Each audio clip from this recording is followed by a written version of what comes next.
ইশাকের শপথের দাবিতে আজ নগর ভবনে বিক্ষোভ করছেন তার সমর্থকরা। এতে যোগ দিয়েছেন বিএনপি বিভিন্ন ওয়ার্ডের নেতা কর্মীরাও। এ সময় তারা দ্রুত ইশাক হোসেনকে শপথ পড়িয়ে মেয়রের দায়িত্ব দেওয়ার দাবি জানান। একই সঙ্গে তারা উপদেষ্টা আসিফ মাহমুদ, সজীব ভুঁইয়া এবং মাহফুজ আলমের পদত্যাগের দাবি করেছেন। তারা গণমাধ্যমে বিভ্রান্তিমূলক তথ্য প্রচার করে নগরবাসীকে সংকটে ফেলছেন বলেও অভিযোগ ইশাক সমর্থকদের। ওদিকে আন্দোলনের কারণে যেন কোনো জরুরি সেবা বন্ধ না হয় সেজন্য দক্ষিণ সিটির কর্মকর্তা কর্মচারীদের দিক নির্দেশনা দিয়েছেন ইশাক হোসেন। আজ মশক সুপারভাইজার সহ সব বিভাগের সঙ্গে ধারাবাহিকভাবে বৈঠক করার কথাও রয়েছে তার। ঠিক এই মুহূর্তে ইশাক হোসেন নগর ভবনে এসেছেন, কথা বলছেন। আমরা সরাসরি চলে যাচ্ছি সেখানে।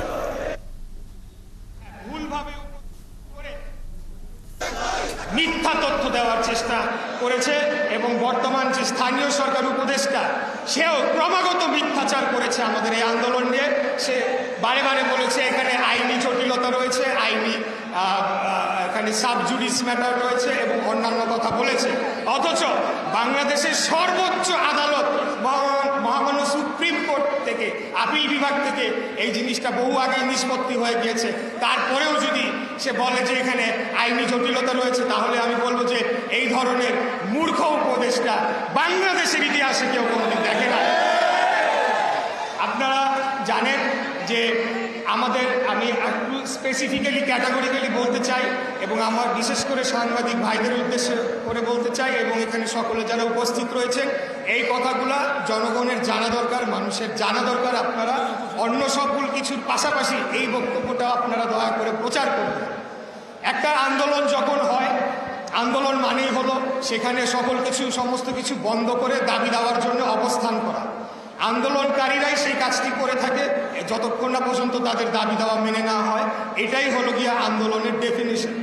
কিন্তু আপনারা লক্ষ্য করবেন, আমরা যেদিন থেকে আন্দোলন শুরু করেছি, আমরা 1 সেকেন্ডের জন্য ঢাকা দক্ষিণ সিটি কর্পোরেশনের কোনো একটি জরুরি সেবা 1 সেকেন্ডের জন্য বন্ধ করা হয় নাই। উপরন্তু আমরাই নিশ্চিত করেছি যাতে এই সেবাগুলো চালু থাকে, এই সেবাগুলো যাতে জনগণের দুর্ভোগের সৃষ্টি না হয়।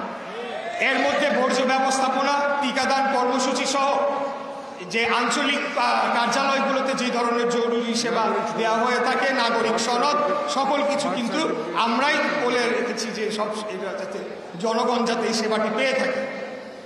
এরপরে যখন আমরা আমাদের আন্দোলন নিয়ে রাজপথে অবস্থান করলাম, তখনও কিন্তু আমাদেরকে একটা মিথ্যা আশ্বাস দেওয়া হয়েছিল যে এই সরকার এই বিষয়টি সুরাহা করবে এবং এই ধরনের একটা আশ্বাস দিয়ে আমাদের সাথে প্রতারণা করে, আপনাদের সাথে যারা আন্দোলন করেছেন দীর্ঘদিন যাবত আপনাদের সাথে প্রতারণা করে। আমরা তখন বলি যে ঠিক আছে, আমরা জনদুর্ভোগের কথা চিন্তা করে আমরা রাজপথ ছেড়ে দিয়ে চলে আসি এবং আমরা আশা